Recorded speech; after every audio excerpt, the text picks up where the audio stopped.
socio-economic opportunity.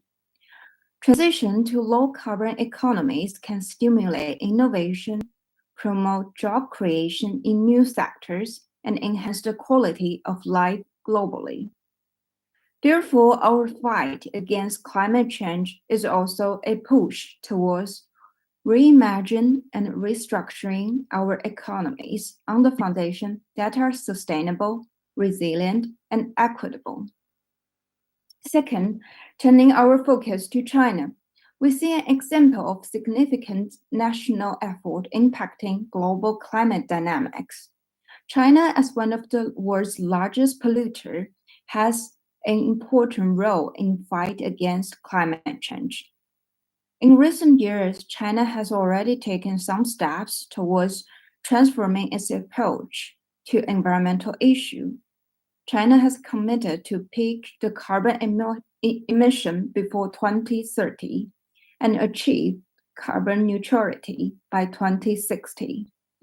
China's climate policy is deeply integrated with the economic strategy, which is evident from the massive investment in renewable energy resources.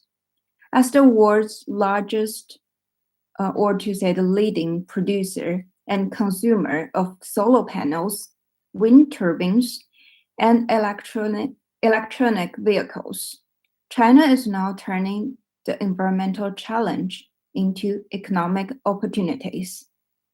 These initiatives not only reduce carbon footprints, but also drive technological innovation and job creations, propelling China towards a more sustainable economic growth model. Moreover, China's green policies are influencing its industrial sectors, shifting the economic landscape from traditional manufacturing to advanced industrial capacity in high-tech and green technology. The shift is facilitated by significant government fundings and policies that encourage reduction in carbon intensity. Those changes are indicative of a broader trend in economic restructuring oriented towards sustainability. Third, expanding beyond the border, China's domestic climate strategy is influencing its international engagement, particularly through the Belt and Road Initiative, or to say, China has the opportunity and many agree, like the obligation, to ensure that BRI become a green initiative. Recognizing the environmental risk associated with large-scale infrastructure projects, China has introduced the Green Belt and Road Initiative strategy. This strategy is focused on integrating sustainability into every aspect of BRI, from the construction of every energy projects to the materials used in infrastructure development. Also, the Green BRI also contributed to the UN environmental programs and the UNEP medium-term strategy that looks at resource efficiency, climate change, healthy and productive ecosystems, environmental governance, and etc. This ultimately ties into several of the 2030 UN Sustainable Development Goals, which also act as a blueprint to achieve a better and more sustainable future for all. By doing so, here are some essential practice that has been done. In the late 2018, China released a Green Investment Principle, the GIP, for the BRI, a set of principles for greening the investments along the Belt and Road. As of June 2021, 39 large international financial institutions had signed up to the GIP. In 2019, the BRI International Green Development Coalition was established to engage in the dialogues, exchange, joint research, capacity building, and other activities. It has since attract more than 150 Chinese and foreign patents from over 40 countries, and also has gathered a positive response. In the mid-2021, China also published a Green Development Guideline for overseas investment and cooperation, and the guidelines for ecological and environmental protection of foreign investment cooperation and construction projects. Those two initiatives focus on environmental risk management for overseas BRI projects and supply chains. In conclusion, as we proceed with today's symposium, it is crucial to consider the interconnected nature of climate policies and economic strategies. China's role in global climate governance exemplify the potential of integrated approach that consider both national interests and global benefit. Also, it is really glad to see that in the COP26 summit in Glasgow, the US and China announced a great plan in 2021 to work together on cutting the greenhouse gas emission in the next decade. This is progressive as we get into deeper conversation, so let us keep in mind only cooperation can solve the problem that facing for mankind, and let's think this globally and act locally. And let's ensure that our discussion here leads to actionable insight and that contributes to a sustainable future for all. So thank you for your attention, and I look forward a fruitful discussion and your insightful exchange. Thank you. Thank you, Dr. Yvette, for those insightful opening remarks. And I think it really chalks out a comprehensive overview of China's policies on climate change and how it intends to move forward. But of course, it is a bit multi-layered because it's one thing that a country that is expanding its horizons into different territories and has an internal policy that is quite robust, but it is quite another that the other country is equally willing to be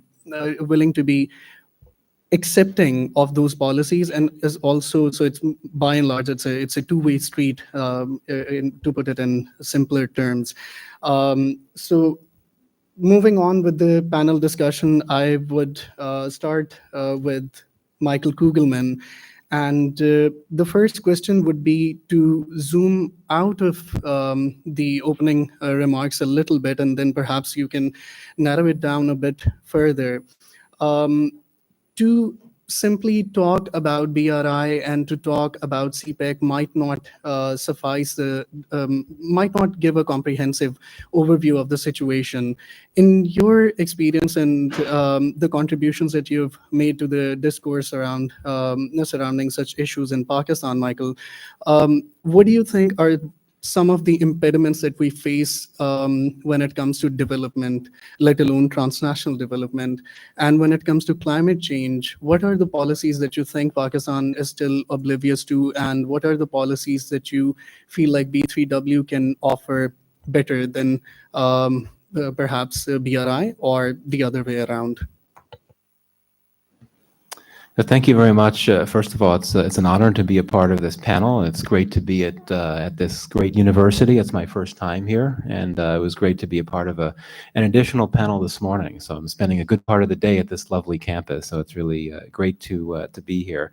So great question that you pose. And maybe what I'll do is just take a few minutes to set the stage with some additional context before I get to that question. I think it's really interesting that we're looking at these two initiatives together, BRI and B3W. I think it's important just to highlight the very significant contrast between the two. In fact, I would describe this as a tale of two very different initiatives in terms of execution, in terms of areas of focus, as well as in terms of comparative advantages. And I think it's already been stated that BRI is so much more active and present and concrete than B3W is. I mean, we know about BRI and its its activities across the board, certainly here in Pakistan with CPEC, as well as across South Asia and across the Global South more broadly, whereas B3W, to this point, largely remains aspirational. And it's even, as I understand it, undergone a bit of a rebrand to this point. The focus areas are also very different in the sense that BRI's traditional or initial areas of focus included physical infrastructure, trade connectivity, financial integration, whereas B3W focuses very specifically, very explicitly on climate issues, on digital technology, on health, on gender equality. So in terms of fundamental goals, B3W, I think, is geared more toward reducing emissions. But this is clearly changing. And we heard from the opening speaker that BRI is, I think, going through a major transition involving a much more focus on green energy and so on. According to some of the most recent recent statistics and data, once we got to 2020, 58% of BRI energy investments were renewables. Most of them are in hydropower, which is interesting, but I think that's very notable. On the issue of comparative advantage, BRI is led by one country, which I should say is an authoritarian one, that can rapidly deploy large amounts of capital in far-flung areas without the need to secure buy-in from stakeholders back home. It emphasizes state funding, which is also easy to access, whereas with B3W, it's meant to be more collaborative, it's led by democracies, but this means it takes much longer to get things done. It also emphasizes private sector funding, which takes longer to secure, though this also enhances, I think, prospects for multilateralism. Now, the perception in the U.S., I know that this might be contested. I think the perception in the U.S. is that when you look at BRI and B3W, BRI has a lower threshold for accountability and governance concerns, whereas B3W places high emphasis on accountability and governance. And so this certainly has a number of, I think, notable implications. In terms of what we could expect in the future for these two different entities, BRI has, I think, lost momentum, quite frankly, due to economic stress in a number of the countries, including Pakistan, that have hosted investments from BRI. I certainly think that can gain back momentum if you see economic stabilization in many of these global South nations that are hosting BRI investments. Whereas with B3W, I think that it'll have a much more positive future outlook, meaning that it can actually be more present and concrete if it can link up with other initiatives and tools that are more active and operational. This morning, we talked about the DFC, which is the Development Finance Corporation, a U.S. government entity that is envisaged to be a part of B3W, and it already has been very active across much of the Indo-Pacific. What DFC essentially does is provide support. It sponsors infrastructure projects, but specifically and explicitly and almost uniquely clean energy initiatives. This is something that DFC has been very focused on. Now, getting to your question about climate change issues in Pakistan, I don't want to speak for Pakistan and for Pakistani views, so my perspective is one as an American. But for me, my sense is we hear a lot about how there needs to be more awareness, knowledge building about climate change. My sense is that's not necessarily the case, and that in Pakistan, you have so many people that are directly impacted by climate change. They know that something is happening. They may not use the term climate change to discuss it. They may not resort to technicalities like that, but for all of those farmers